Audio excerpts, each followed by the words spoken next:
Tim Tebow, according to one Yahoo Sports writer, should go to the Cleveland Browns. Now, why exactly is this even a subject? It shouldn't be, but we're going to discuss it. Jason Campbell, unfortunately, I call him the unluckiest NFL player of all time, dealing with offensive coordinator after offensive coordinator. Different scheme, backup, didn't pan out to start his career. I feel so bad. He suffered a concussion when he was playing really, really well. Brian Hoyer went down this year. Brandon Weeden, not a good quarterback. Not an NFL caliber quarterback, a starting NFL quarterback. Could probably be an okay backup, though. I think so. So he is starting. Brandon Weeden is now. They're pretty much out of choices. They're going to bring in Caleb Haney, who once played for, not Ohio State, that was Craig Krenzel. He played for Colorado State, former Chicago Bear. Wow. However, for the Cleveland Browns, according to this Yahoo Sports writer, he thinks that they should at least work out and possibly, potentially sign Tim Tebow. Now, for some reason, this is always going to be the case. They're not going to say, well, he mentioned in his article, but Vince Young should get a chance, Matt Leinart should get a chance. Who's the third one? David Carr. David Carr, yeah. David Carr, that's an afterthought now. But they're one game back for the second wild card spot.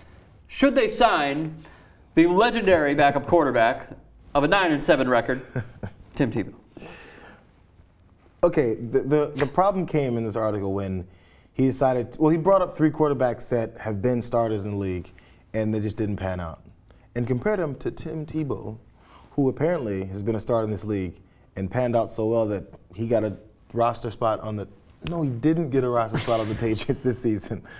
He looked like the fullback in the backfield getting like the Wildcat plays. Yeah. I mean, that's what it looked like. There was times I saw the preseason, I was like, who's that fat ass playing quarterback? Oh, Tebow. He looked short. I don't know, maybe it was just some uniforms look different on different people. Sure.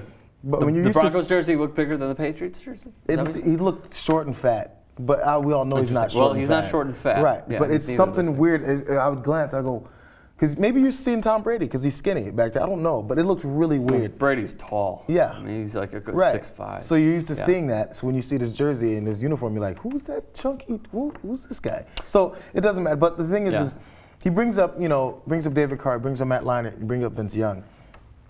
Yeah, you'd have the same problem in signing those guys too. You can write this article and interchange all these guys' names, and it would all make the same difference. There's other quarterbacks. I think, I'm trying to think of some as I read that would come to mind and help you out. Yeah. But let's also be honest. The Browns are going nowhere? Was that what you were going to say? Yes. They're improved, though. I'll give them that. They're a great franchise. Not a great franchise. They're a good franchise that's turning the corner, but they're certainly not a Super Bowl contender. I think he pointed out at one point, I'm trying to remember all the details of the article. Okay, let me give you one.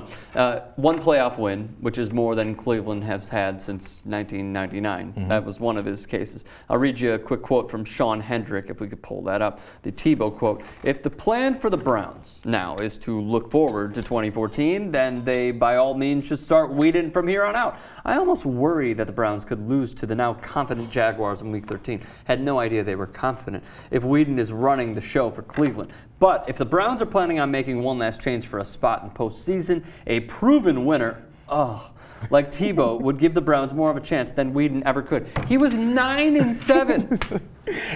Proven winner. And by one the way, playoff win. That playoff win was so commanding. That wasn't surprising to anyone. We've discussed this ad nauseum. Look, he made one good pass. Maybe he's a winner. I compared it to blackjack when he was starting. You know what? Let's say that you lack funds and you need to hit the jackpot. You keep winning, you keep going. And I understand that. Maybe I'd like to see it just to see how he does, and if he throws for 67 yards, 9 of 20 passes, and they win. Would it be interesting? I don't know.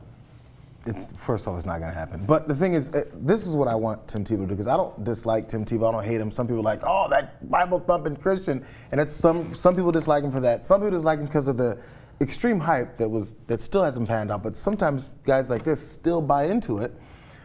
So that's where I think a lot of hate is generated for Tebow, because he seems like a good guy. He's a nice guy. Probably everyone he's been around probably likes him. Sure. I can't see him as being an ass. But, I mean, I wish he would accept that he's not a quarterback. He's a big guy. What do you want him to be, a tight football. end? He can do anything else. I don't know if he can. He hasn't taken the hits that tight ends have been taking hits for since they were So he has X the years mentality old. of an untouched quarterback, or every time he does get touched, he has the weak. He suffered a concussion against Kentucky because accidentally his head snapped back and the back of his head hit a knee of a Kentucky player. That's the most I've seen him. That's the biggest and worst hit. It was vicious. But I'm just saying, as a tight end, as a fullback, what have you, H-back, he hasn't taken those hits. So people should not expect him to be like, oh, well, he's huge and he could take these hits and da-da-da. He hasn't taken those hits for his entire career. Just try to. You think it's mental? No, I would just say let him play quarterback. I mean, does people's heads really toughen up over the years if they take hits? I don't know, for what we've learned is tight ends don't take hits well either. They get getting concussed every week. Well, so I mean. That's the NFL in 2013. Guys are going to be taking crazy amount of hits. Yeah, but if it's the mental side of not being able to take a hit, I get it. No, Like, I think if he sees someone coming, if he cringes and doesn't catch the ball, yeah, if we're going to argue that.